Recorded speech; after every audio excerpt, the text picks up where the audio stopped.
नारा लगाया कि हम तो सेवक हैं, 18-18 घंटे काम करते हैं। इन्हीं लोगों के लिए किसी ने शेर कहा है कि जो सच और झूठ में दूरी है वो दूरी समझते हैं। सियासी हाकिमों की हम भी मजबूरी समझते हैं, वो अपना हक समझते हैं निवाला छीन लेने को। डकैती को बहुत से लोग मजदूरी समझते हैं। जब आप इनसे सवाल पूछिए तो ये शांत कहते हैं कि आप बताइए 70 साल में आपने क्या किया है। मैं तो इस सदन में कहना चाहता हूं सभापति महोदय कि हमसे 70 साल का हिसाब मांगने वालों, जो सरकार अपना चलाया हुआ 2000 का नोट 7 साल नहीं चला सकी, वो हमसे 70 साल का हिसाब मांगती है। इस सरकार ने नोटबंदी लगाकर देश की आम जनता की पूंजी छीन ली, पेपर लीक करवा करके युवाओं की आंखों से नौकरी के सपने छीन लिए, अग्निवीर लाकर देश के जवानों की उम्मीदें छीन ली, बुलडोजर लगाकर लोगों के आशियाने छीन लिए, महंगाई लाकर देश की जनता की थाली से निवाले छीन लिए। बैठ करके बड़ी बड़ी बातें करना आसान है, ये चूनर धानी धानी भूल जाते, ये पुरवा की रवानी भूल जाते, जो आकर 4 दिन गांव में रहते तो सारी लंतरानी भूल जाते। सभापति महोदय, इलेक्टोरल बॉन्ड खरीदने के नाम छुपाने वाली सरकार, इलेक्टोरल बॉन्ड खरीदने वालों के नाम छुपाने वाली सरकार इन दिनों आम के ठेला लगाने वालों के नाम जानना चाहती है। मुझे तो होटलों, ढाबों या आम के ठेलों पर नेम प्लेट लगवाने वालों से पूछना है कि कभी खून की बोतल पर देखा है किसी का नाम लिखा हुआ? मुझे पूछना है कि क्या कोरोना के दौरान अपनी उखड़ती हुई सांसों के लिए ऑक्सीजन तलाशने वाले किसी इंसान ने ऑक्सीजन लाने वाले किसी इंसान से पूछा था कि ऑक्सीजन लाने वाला इंसान हिंदू है या मुसलमान है? मुझे पूछना है कि लावारिश लाशों के लिए कोरोना में कांधा देने वाले, चिताओं के लिए लकड़ियां सजाने वाले किसी इंसान से पूछा गया था उसका नाम, उसका मजहब? लेकिन इन दिनों पूछा जा रहा है। सभापति महोदय, अफसोस देश के प्रधानमंत्री जी ने कभी न टूटने वाली चुप्पी ओढ़ ली है। सभापति महोदय, जनता ने 63 सीटें कम क्या कर दी, ये सरकार तो अमृतकाल का नाम लेना ही भूल गई।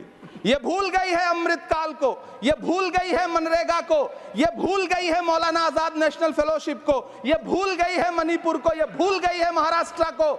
सभापति महोदय, मुझे वित्त मंत्री जी से पूछना है कि वो जो कुछ साल पहले 100 स्मार्ट सिटी बनाने का ढोल पीटा गया था, सुना है उस ढोल में पानी भर गया है, इसीलिए आपने उसका नाम बदल करके सिटीज ऑफ ग्रोथ हब्स रख दिया है।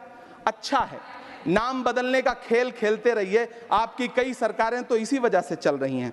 इस सरकार को पढ़े लिखे लोगों से दिक्कत है सभापति महोदय, इसीलिए इस सरकार ने यूजीसी का बजट 66% कम कर दिया है। वाह सरकार। सभापति महोदय, मैं वित्त मंत्री जी के संज्ञान में लाना चाहता हूं कि किशनगंज में एएमयू सेंटर के पास 224 एकड़ जमीन है। यूपीए सरकार ने सोनिया गांधी जी की अगुवाई में 136 करोड़ रुपए एएमयू किशनगंज सेंटर के लिए सेक्शन किए थे, लेकिन आपकी सरकार ने पिछले 10 साल में उस 136 करोड़ में से सिर्फ 10 करोड़ रुपया रिलीज किया है। 1.5 करोड़ की आबादी वाला सीमांचल बेहतर शिक्षा के लिए उस सेंटर की बाट जोह रहा है। मेरा आपसे सवाल है कि इस सेंटर का बाकी पैसा आप कब रिलीज करेंगे? मुझे उम्मीद है वित्त मंत्री महोदया जवाब जरूर देंगी। सीमांचल उसी बिहार में आता है जिसकी बैसाखी के सहारे आपकी सरकार चल रही है। वहां के लोगों को एम्स की जरूरत है। महानंदा और कोसी से होने वाली बाढ़ की तबाही को रोकने के लिए बांध बनाइए, सीमांचल के साथ सौतेला व्यवहार बंद करिए। इकोनॉमिक कॉरिडोर बनाने से किसी राज्य का विकास नहीं होगा, विकास होगा स्वास्थ्य और शिक्षा के बुनियादी मुद्दों के लिए बजट देने पर। सभापति महोदय, एक तरफ तो इस बजट में पीएम आवास योजना के तहत 3 करोड़ अतिरिक्त मकान देने की घोषणा है और दूसरी तरफ लखनऊ के अकबर नगर में 1280 वो मकान हैं जिन्हें रिवर फ्रंट बनाने के नाम पे बुलडोजर से जमींदोज कर दिया गया। सभापति महोदय, लोग चीखते रहे, बच्चे बिलखते रहे, वसुधैव कुटुंबकम का नारा लगाने वाली सरकार इंसानों के घरौंदे उजाड़ कर जश्न मना रही है। सभापति महोदय, मेरा बहुत भावुकता के साथ देश के प्रधानमंत्री से सवाल है कि इन उजड़ते हुए मकानों और बेघर होते हुए घरों को देख करके आपको नींद कैसे आती है, आप सो कैसे पाते हैं? मेरा सवाल है इस देश के प्रधानमंत्री से, या तो लोगों के घरौंदे उजाड़ना बंद करिए या फिर करोड़ों मकान बनाने की झूठी घोषणाएं करना बंद करिए। यह बजट झूठ का पुलिंदा है, यह बजट आपके पिछले साल के बजट का कट कॉपी पेस्ट है। यह बजट हमारे चुनावी घोषणा पत्र की नकल करने की एक बेईमान कोशिश है। लेकिन कहावत है ना कि नकल के लिए भी अकल चाहिए। मेरे हाथ में एक तरफ न्याय पत्र है जो हमारा है और दूसरी तरफ अन्याय पत्र है जो आपका है। इस सरकार को आलोचना सुनने की आदत नहीं है सभापति महोदय। जब आप इनसे सवाल पूछिए तो ये कहते हैं कि आप बताइए 70 साल में आपने क्या किया है। मैं तो इस सदन में कहना चाहता हूं सभापति महोदय कि हमसे 70 साल का हिसाब मांगने वालों, जो सरकार अपना चलाया हुआ 2000 का नोट 7 साल नहीं चला सकी, वो हमसे 70 साल का हिसाब मांगती है।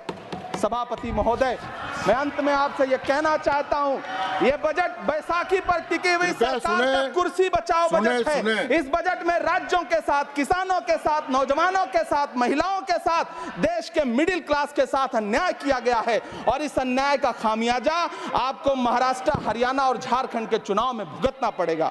सभापति महोदय, इस सरकार ने नोटबंदी लगाकर देश की आम जनता की पूंजी छीन ली। बैठे नहीं बोले, कृपया टैक्स लगा करके छोटे व्यापारियों के कारोबार छीन लिए, पेपर लीक करवा करके युवाओं की आंखों से नौकरी के सपने छीन लिए, अग्निवीर लाकर देश के जवानों की उम्मीदें छीन ली, बुलडोजर लगाकर लोगों के आशियाने छीन लिए, महंगाई लाकर देश की जनता की थाली से निवाले छीन लिए और नारा लगाया कि हम तो सेवक हैं, 18-18 घंटे काम करते हैं। इन्हीं लोगों के लिए किसी ने शेर कहा है कि जो सच और झूठ में दूरी है वो दूरी समझते हैं।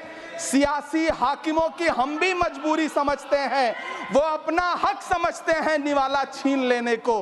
डकैती को बहुत से लोग मजदूरी समझते हैं। हमें पता है कि कैसी मजदूरी की जा रही है। सभापति महोदय, मैं यहाँ खड़ा होकर के अंत में आपसे कहना चाहता हूं कि इस बजट में